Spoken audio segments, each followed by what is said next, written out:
Tubuh kita diracuni setiap hari. Tanpa kita sadari, semua bahan-bahan makanan yang kita konsumsi, mulai dari nasi, daging olahan, susu kotak, sampai ke sayur-sayuran, semuanya itu sudah diatur oleh sistem yang mementingkan profit dibandingkan dengan kesehatan ataupun nyawa manusia. British Medical Journal dan juga WHO merilis data adanya peningkatan risiko penyakit kanker dan juga penyakit kritis kayak jantung, diabetes, dan juga penyakit pernapasan kronis yang disebabkan oleh pola makan kita yang terjadi di zaman era modern saat ini. Nah, pertanyaannya sekarang, kenapa kita sampai ke fase ini? Apakah kita benar-benar disengaja dan juga sudah diatur sedemikian rupa? Nah, itu yang akan kita bahas di pembahasan yang lebih lengkapnya di video hari ini. Sobat Jiwa, pada awal Mei 2026 lalu, ada postingan viral dari sebuah pengguna X yang pernah bekerja selama 6 bulan sebagai QC atau Quality Control di sebuah perusahaan daging sosis ternama yang memproduksi sosis-sosis premium. Dalam postingannya itu dia bercerita bahwa untuk menekan biaya produksi, perusahaan sering menggunakan apa yang mereka sebut sebagai Mechanically Separated Meat atau MSM. Itu bukanlah potongan daging utuh Sobat Jiwa. MSM itu adalah sisa-sisa daging yang masih menempel di tulang ayam atau tulang sapi setelah bagian dari daging terbaiknya itu diambil. Kemudian tulang-tulang yang masih menyisakan daging itu sedikit dimasukkan ke mesin bertekanan tinggi untuk dipres sampai menjadi adonan daging yang halus. Dan hasilnya adalah adonan daging yang sudah hilang tekstur aslinya. Baunya juga nggak enak dan jauh dari kata seger. Nah, karena warnanya yang sudah nggak menarik dan juga baunya nggak enak, akhirnya digunakanlah bahan kimia untuk mengubah warna yang tadinya pucat menjadi terlihat lebih sehat dan juga lebih segar, dan teksturnya menjadi lebih kenyal. Terus rasa dagingnya sendiri gimana? Nah, disinilah fungsinya MSG dan juga liquid smoke yang digunakan supaya bau dan rasa yang tidak segar tadi itu bisa tertutup dan rasanya menjadi jauh lebih gurih. Dia juga menceritakan kalau dia disuruh fokus bukan sama seberapa sehat sosis ini, tapi seberapa cepat bisa memproduksi sosis dengan harga atau biaya semurah mungkin. Kalau ada produksi yang hampir busuk atau kualitasnya yang kurang, bukannya dibuang, malah disuruh diolah lagi. Kemudian ditambahkan bumbunya supaya lebih kuat agar baunya itu bisa hilang. Kebayang nggak Sobat Jiwa? Mungkin kalian adalah seorang ibu yang bekerja dan butuh menyiapkan makanan yang praktis tapi bergizi dan menganggap konsumsi sosis itu aman. Atau mungkin kalian adalah ibu rumah tangga yang pengen kasih asupan gizi terbaik untuk anak dan mengira kalau sosis itu adalah makanan yang bergizi. Banyak dari mereka yang nggak tahu kalau isinya itu lebih banyak adalah bahan kimia. Bukannya menjadi asupan nutrisi yang berguna, malah menjadi benih penyakit yang bisa membuat anak-anak kita atau generasi masa depan itu akan sering bolak-balik untuk melakukan kemoterapi. Dan sedihnya lagi nih Sobat Jiwa, sosis-sosis itu cuma satu dari berbagai macam makanan yang kita konsumsi sehari-hari yang sudah masuk ke dalam sistem industri global yang sangat kejam, yang lebih memikirkan profit dibandingkan dengan kesehatan para konsumennya. Kita hidup saat ini Sobat Jiwa di dunia yang penuh dengan sistem dan semuanya dituntut serba cepat dan juga serba profit. Dan ngerinya nih ya, sistem ini nggak berjalan cuma di proses pengolahannya aja Sobat Jiwa. Tapi di keseluruhan perjalanan bagaimana daging itu bisa akhirnya sampai ke piring kita. Kita coba cek mulai dari pakannya ya. Kalau berbicara pakan, sistem industri itu selalu berpikir gimana pakannya bisa bikin ternak itu lebih gendut, dagingnya lebih banyak, sehingga kalau misalnya saat dijual, jadi lebih menguntungkan. Gimana pun caranya, yang penting profit. Coba kita lihat juga tanah tempat pakan ternak itu ditanam. Tanahnya dipaksa bekerja lebih keras setiap tahun, dikasih pupuk kimia dan juga pestisida terus-menerus sampai nutrisi aslinya itu hilang. Dan ujung-ujungnya, tanaman yang jadi pakan ternak itu sudah nggak memiliki nutrisi yang cukup dan hanya membawa kandungan kimia aja. Terus kita masuk ke peternakannya. Hewan yang harusnya hidup bebas, sekarang dibesarkan di kandang yang sangat sempit dan juga bikin mereka stres. Supaya target keuntungan pabrik bisa tercapai, mereka dipaksa tumbuh lebih cepat pakai suntikan hormon dan juga antibiotik.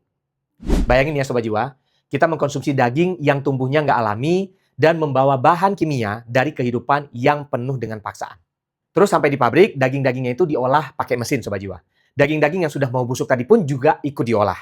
Supaya tetap awet, enak, dan kenyal, dan juga warnanya menarik, maka berbagai bahan kimia dan juga penyedap rasa itu ditambahkan lagi ke daging yang tadi. Nah, di mata sistem itu Sobat Jiwa, kesehatan kita cuma satu hal kecil yang sering dikorbankan. Selama produk itu tidak langsung membunuh konsumennya dalam sekali makan, maka produknya bakalan terus diproduksi. Mereka nggak peduli tuh sama apa yang akan terjadi pada kita 10-20 tahun ke depan. Fokusnya cuma satu. Gimana caranya profit sebesar-besarnya dengan menekan biaya serendah mungkin. Gimana caranya kita bisa terjebak dengan sistem ini, Sobat Jiwa? Kok bisa makanan yang seharusnya kasih kita nutrisi supaya kita bisa sehat, malah pelan-pelan ingin membunuh kita? Nah, kita akan bahas awal mulanya gimana kita sampai terjebak menjadi korban peracunan massal ini. Sobat Jiwa, pernah kepikiran nggak? Kenapa semua makanan yang kita konsumsi saat ini rata-rata semuanya adalah instan? Atau kalau nggak dalam kemasan yang butuh diawetkan? Apakah karena kita memang benar-benar suka? Atau memang kita sebenarnya lagi diarahkan ke sana? Jawabannya, ini bukan kebetulan. Ini adalah sistem yang sudah dirancang dengan sangat-sangat rapi. Terus kenapa kita bisa sampai tahap ini, Sobat Jiwa? Nah, untuk paham itu, kita perlu melihat dulu sejarah cara manusia mengkonsumsi makanan. Yang pertama, kita flashback dulu ke era sebelum peperangan dan juga penjajahan. Jauh sebelum era pabrik, leluhur kita itu sebenarnya hidup benar-benar selaras dengan alam. Mereka memakan apa yang tersedia saat itu. Dulu kalau manusia mau makan daging, mereka itu harus berburu atau beternak. Kalau misalnya mereka mau mengkonsumsi sayuran, maka mereka akan ambil dari kebun sendiri. Gak ada yang namanya konsep nyetok makanan dalam kulkas untuk waktu yang sangat lama.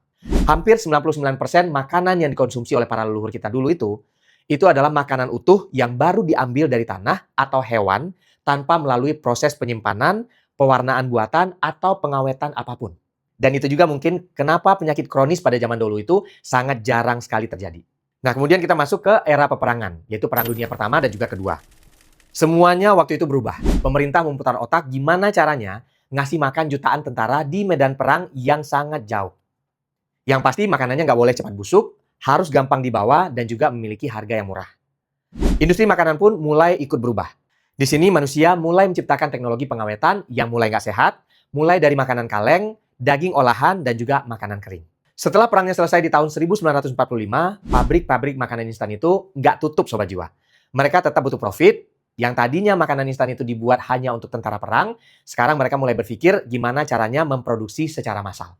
Habis itu kita masuk ke era convenience di tahun 1950-an. Dunia sudah mulai maju dan berubah saat itu. Tapi pabrik-pabrik makanan instan ini tetap berusaha mencari profit. Nah, di era ini Sobat Jiwa, banyak wanita yang sudah mulai masuk ke dunia kerja. Dan industri makanan instan melihat ini sebagai celah untuk mengeruk profit. Dan di tahun 1953, lahirlah konsep TV dinner. Yaitu makanan beku yang tinggal dipanaskan di oven. Iklannya sangat gencar Sobat Jiwa, mereka bilang gini, "Ibu nggak perlu capek lagi untuk memasak, beli produk kami, maka keluarga akan kenyang." Sejak itulah, memasak dari bahan makanan segar mulai dianggap kuno dan membuang-buang waktu. Kita pelan-pelan mulai kehilangan skill dasar untuk memasak karena semuanya sudah digantikan oleh makanan instan dan juga makanan kemasan. Lalu kita masuk ke era 80-an. Perusahaan pangan raksasa mulai melakukan monopolinya. Mereka nggak cuma jualan makanan, mereka menguasai lahan pertanian dan juga mengatur kebijakan pemerintah. Mereka punya dana triliunan untuk membayar peneliti dan juga mempengaruhi aturan pemerintah tentang produksi makanan. Peneliti pada saat itu dibayar untuk bilang zat ini aman dan juga nggak berbahaya. Sementara pemerintah itu akan disuap supaya makanan-makanan instan itu bisa lolos dan dijual di pasaran. Nah, selama masa monopoli ini, banyak asupan-asupan berbahaya yang dikembangkan biar lebih hemat, lebih profit, tapi justru malah nggak sehat untuk konsumen. Contohnya apa aja? Ada sirup jagung. Ini adalah gula yang dipakai di industri yang lebih murah, yang ada di hampir semua makanan dan juga minuman kemasan. Ini adalah asupan yang membuat liver kita itu akan bekerja keras. Kemudian ada lagi minyak nabati olahan. Ini adalah minyak yang diproses pakai bahan kimia yang bisa membuat radang pembuluh darah kita. Terus ada lagi MSG dan juga perasa buatan yang memanipulasi lidah dan juga otak kita untuk bisa terus kecanduan terhadap makanan-makanan gurih. Dan inilah yang bikin lidah kita menjadi kurang peka sama bahan makanan alami kayak sayur-sayuran. Kita mungkin merasa saat ini bebas memilih apa yang kita makan. Padahal sebenarnya Sobat Jiwa, semuanya itu serba terbatas. Apa yang kita beli di pasaran itu sebenarnya semuanya sudah ada yang ngatur. Setelah kita paham Sobat Jiwa betapa rusaknya industri makanan modern, nah ada satu pertanyaan besar juga nih yang muncul yang akan kita bahas berikut ini. Kenapa kita sangat ketergantungan terhadap nasi? Menarik ya? Nah, langsung aja kita masuk ke pembahasan berikutnya. Sobat Jiwa, pasti di antara kalian sering bilang gini, belum makan kalau belum kena nasi. Sering kan dengar kata-kata itu? Nah, rasanya seharian kita akan merasa kalau kita belum ketemu nasi, maka rasanya kita kayak belum makan aja gitu. Benar nggak? Padahal ternyata Sobat Jiwa, ketergantungan kita sama nasi itu juga semuanya sudah diatur. Di chapter ini, saya sedikit aja membahas tentang nasi. Nah, buat Sobat Jiwa yang mau tahu sejarah dan detailnya tentang politik nasi ini, kamu bisa cek juga channel YouTube favorit saya juga, yaitu Kamar Film, yang membahas secara detail gimana kita bisa ketergantungan terhadap nasi. Linknya bisa kamu klik di sini atau bisa juga cek di kolom deskripsi di bawah. Banyak mungkin dari kalian Sobat Jiwa yang kaget kalau ternyata nasi itu bukan makanan pokok leluhur kita. Di Papua, Maluku, dan juga sebagian Sulawesi, makanan pokoknya adalah sagu. Di Nusa Tenggara dan juga daerah kering lainnya, orang-orang kita itu makanannya jagung, talas, ubi jalar, sampai sorghum. Mereka semuanya hidup dengan sehat, mereka kuat, dan mereka punya kecerdasan yang luar biasa dengan asupan pangan lokal tersebut. Tapi disitulah industri makanan modern mulai merusak tatanan lokal ini, Sobat Jiwa. Di era tahun 70-an, pemerintahan Soeharto menjalankan program yang namanya Revolusi Hijau. Tujuannya bagus, katanya biar kita swasembada pangan. Tapi di balik itu ada politik penyeragaman yang sangat-sangat kuat. Semua orang dipaksa untuk makan nasi. Sampai ada satu istilah, kalau kamu makan nasi, maka kamu boleh bilang orang beradab. Dan kalau kamu makan singkong, makan talas, makan ubi, maka kamu itu adalah orang yang miskin. Kenapa nasi? Karena nasi itu gampang dikontrol, Sobat Jiwa. Kalau semua orang makan nasi, distribusi dan stoknya lebih mudah untuk diatur oleh pemerintah dan juga Bulog lewat satu jalur. Supaya produksinya mudah dan juga lebih berlimpah, maka padi lokal yang alami yang ada di Indonesia digantikan dengan padi bibit unggul yang sudah direkayasa di laboratorium luar negeri. Dan disitulah masalahnya Sobat Jiwa. Padi bibit unggul itu sangat manja, butuh dikasih pupuk terus-menerus dan juga pestisida supaya hasilnya bagus. Dan disitulah pabrik kimia juga diuntungkan. Bayangin, 270 juta jiwa semuanya diseragamkan untuk makan nasi. Gimana nggak kaya pabrik kimia itu Sobat Jiwa? Makanya nggak heran kan, kita sampai detik ini masih harus impor beras untuk memenuhi kebutuhan beras masyarakat Indonesia. Secara spiritual, ini efeknya luar biasa. Kita kehilangan koneksi dengan alam, cuman karena kita dipaksa untuk makan makanan pokok yang sudah disetting sama industri. Padahal sebenarnya Indonesia itu sangat selaras dengan alam. Papua makan sagu karena sagu mudah diproduksi di sana, tanpa harus merusak alam. NTT makan jagung karena tanaman jagung itu bisa survive dari kekeringan yang sering terjadi di daerah itu.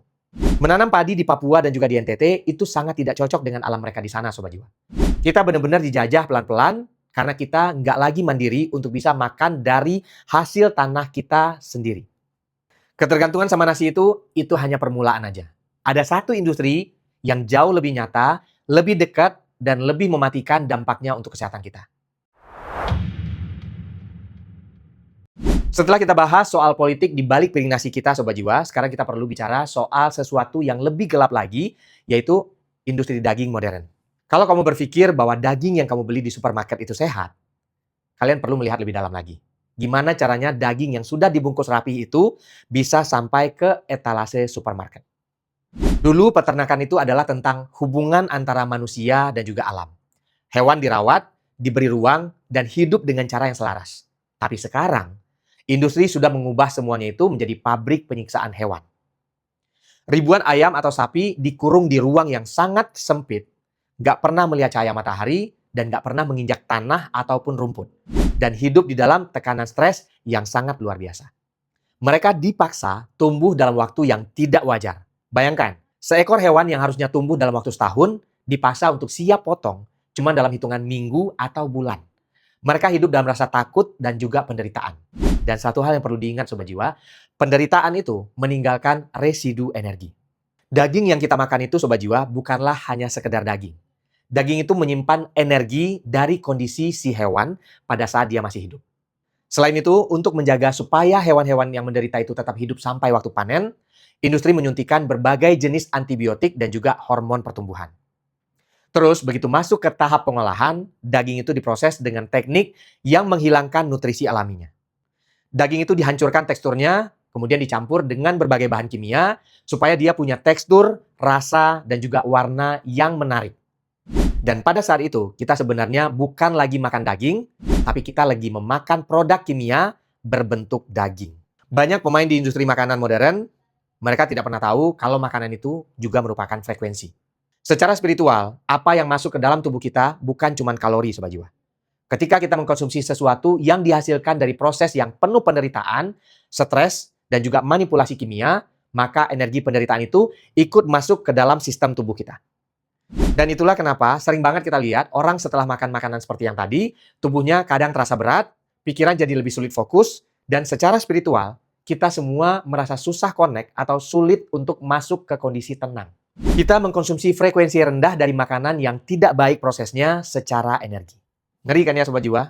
Kita berpikir kita lagi makan rendang yang enak, empuk, nikmat, padahal kita lagi mengkonsumsi energi penderitaan dari sapi yang hidupnya terus-menerus disiksa. Dan ada satu yang lebih menyedihkan lagi Sobat Jiwa. Kali ini yang menjadi sasaran industri itu adalah anak-anak kita atau generasi masa depan kita. Kalau kamu merasa Sobat Jiwa bahwa industri daging tadi sudah sangat berbahaya, nah ini next level lagi seramnya. Coba Sobat Jiwa perhatikan di supermarket, rak jajanan yang bisa bikin anak kita rewel. Ada sesuatu yang lebih ngeri lagi di sana, yaitu gula dan garam. Gula dan garam itu sebenarnya nggak berbahaya. Dulu leluhur kita itu dapat gula dari bahan-bahan alami kayak buah-buahan atau madu. Makanan yang manisnya alami itu mengandung serat yang bikin gulanya itu dikonsumsi secara bertahap. Dan begitu juga dengan garam. Dulu garam itu dipakai untuk mengawetkan daging atau ikan waktu musim paceklik. Tapi sekarang, industri makanan modern itu pakai gula dan garam dengan cara yang tidak bijak. Tujuannya cuma satu, biar pengkonsumsinya ketagihan sama rasa manisnya, dan ujung-ujungnya beli produksinya terus-menerus karena sudah memiliki efek candu. Kenapa Sobat Jiwa? Makanan instan itu rasanya enak banget sampai bikin nagih. Jawabannya ada pada istilah bliss point. Industri pangan punya ahli kimia khusus yang tugasnya mencari titik kepuasan di dalam otak kita. Mereka meracik takaran gula dan juga garam yang pas supaya otak kita mengeluarkan dopamin, zat kimia yang sama yang keluar pas orang memakai narkoba. Itulah kenapa banyak dari kita yang susah banget untuk berhenti makan snack kemasan. Industri sengaja bikin kita ketagihan, dan kita bukan lagi memilih makanan karena butuh nutrisi, tapi karena otak kita dijajah supaya terus merasa ketagihan. Dan ini bagian yang paling bikin sakit hati. Gula dan garam dosis tinggi itu sengaja dimasukkan ke dalam jajanan anak-anak. Sejak kecil, lidah mereka dipaksa untuk mengenal rasa yang ekstrim. Dan akibatnya, indera pengecap mereka jadi rusak. Mereka nggak bakal lagi bisa merasakan nikmatnya apel yang manis alami atau sayuran yang segar, karena bagi mereka makanan alami itu rasanya sangat hambar. Kita diarahkan untuk membentuk generasi yang cacat rasa. Mereka dijajah sejak dini, dibentuk seleranya supaya cuman mau makan makanan produk pabrik. Tapi kan banyak juga orang yang bilang, itu kan cuma jajanan, yang penting anaknya senang. Nah, jujur Sobat Jiwa, itu adalah bentuk dari perbudakan masa depan. Kita lagi membentuk hidup mereka supaya nantinya pada saat dewasa, mereka gampang kena obesitas, diabetes, dan juga penyakit kronis lainnya. Dan yang lebih gilanya, industri memang sudah tahu itu. Dan mereka tetap melakukannya demi profit jangka pendek. Ada satu hal lain yang sebenarnya juga sudah menjadi ritme hidup kita yang juga sudah diatur oleh industri Sobat Jiwa. Hal yang kita lakukan setiap pagi yang katanya wajib. Padahal sebenarnya cuman bagian dari skenario besar supaya industri itu tetap bisa jalan. Kalau tadi kita membahas tentang gula dan garam, sekarang kita coba cek jadwal makan kita. Sobat Jiwa, kamu pasti sering mendengar saran ini. Jangan lupa sarapan. Sarapan itu paling penting supaya kita nggak lemas. Tapi, pernah nggak kalian bertanya, benar nggak sarapan itu kebutuhan biologis? Atau itu cuma arahan dari sistem industri supaya kita bisa terus-terusan beli produk mereka? Kalau kita telusuri Sobat Jiwa, leluhur kita zaman dulu itu nggak pernah makan berdasarkan jam yang ada di dinding. Mereka makan saat mereka lapar dan saat makanan tersedia. Bahkan sering banget mereka melewati waktu makan yang panjang karena berburu atau juga bertani. Tubuh manusia itu sebenarnya sangat hebat dan pintar Sobat Jiwa. Kita punya cadangan lemak yang dirancang untuk dibakar saat kita tidak makan. Konsep sarapan wajib itu sebenarnya lahir dari kebutuhan revolusi industri. Saat pekerja pabrik mulai bekerja dari jam 8 pagi sampai jam 5 sore, nah, industri butuh memastikan para pekerja punya tenaga yang cukup supaya produksi tetap bisa jalan.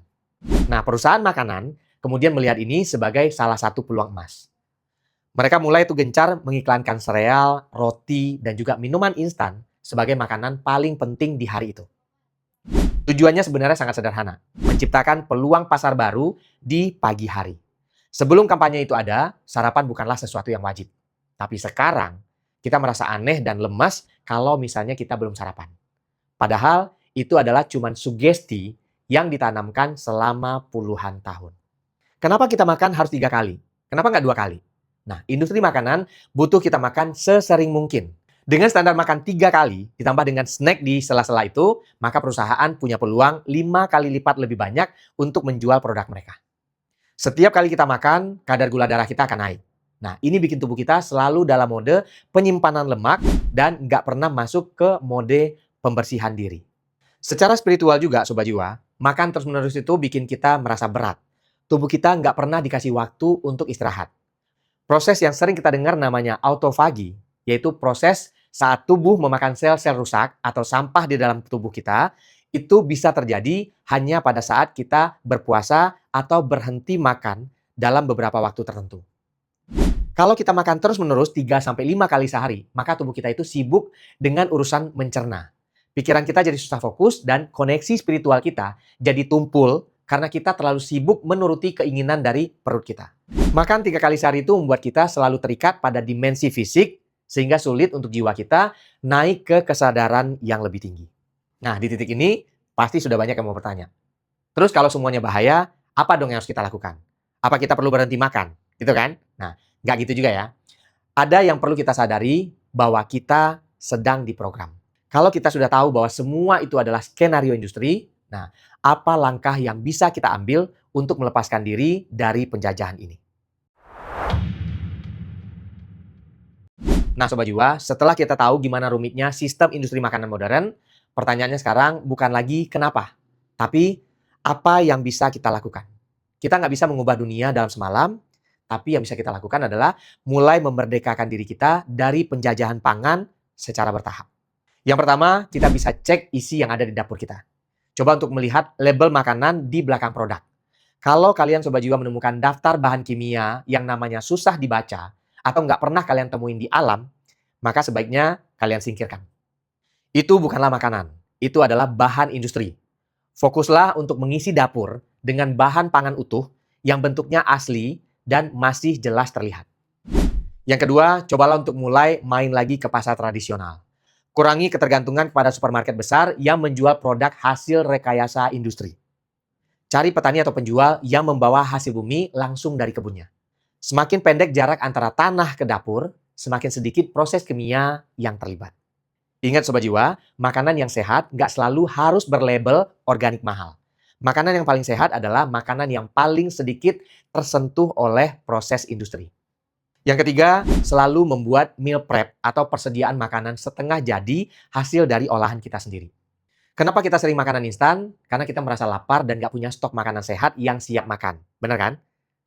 Nah, mulai sekarang, luangkan waktu untuk menyiapkan bahan makanan di hari weekend.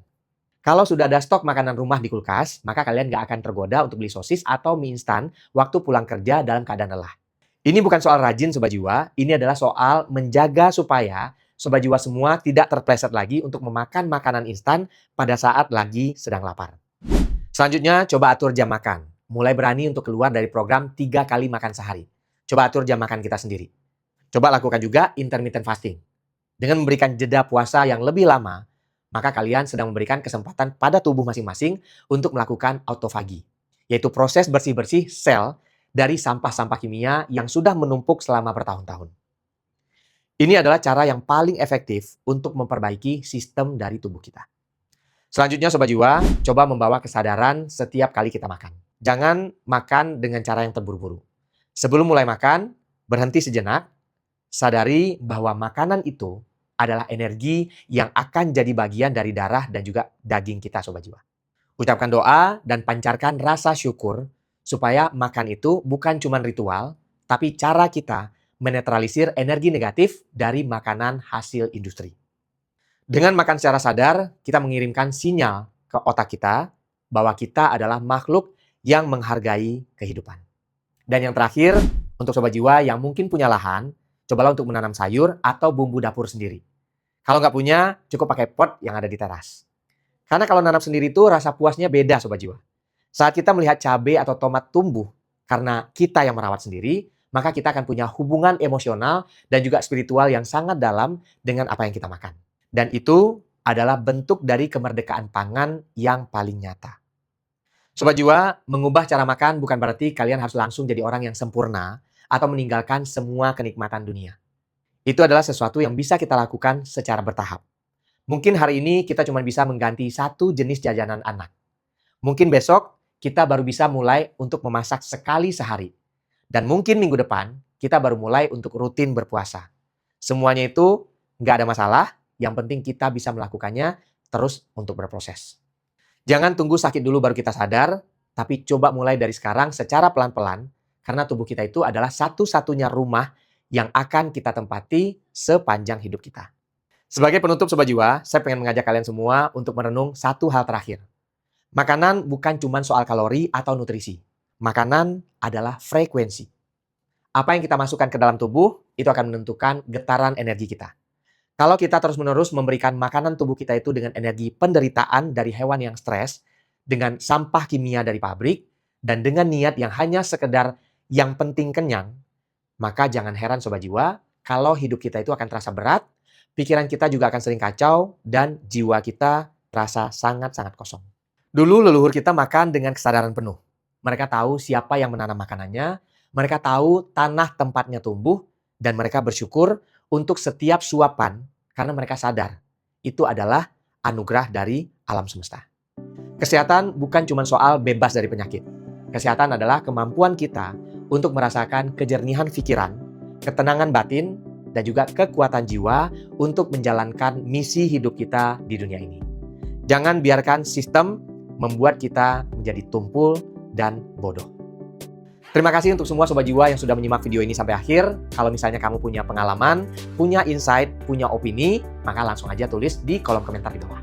Kita aminkan langkah kita hari ini menjadi langkah yang baik untuk pertumbuhan jiwa kita. Sampai jumpa di Langkah Jiwa berikutnya.